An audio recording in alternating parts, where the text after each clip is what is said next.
Hello everyone, welcome to the Taglog YouTube channel. Today for this video of Taglog, I will be showing you how to log in imo in desktop. Now for that, open the Google browser on your PC and click open a new tab. There on the search bar, you type in imo.im and press enter. It will direct you to the web page of imo where you will be able to download this application for your desktop.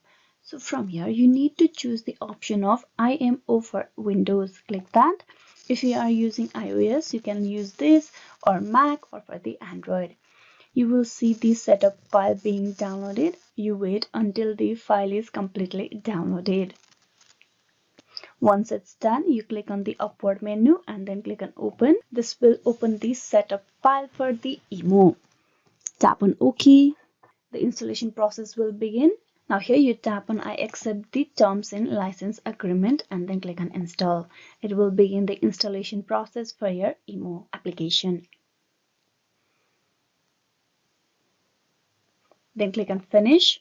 This will launch the imo app on the desktop. Now here you click on the drop down menu and choose your country code from here. Then type in the number and then click on agree and continue.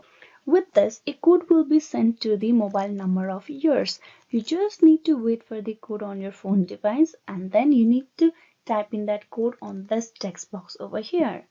As I have received my login verification code, I'm going to type in over here. Then click on continue. This will get you logged in into the imo account of yours on the desktop. So this is how you can log in imo in the desktop. Hope this video was useful. Please like and subscribe the Taglog YouTube channel. Thank you.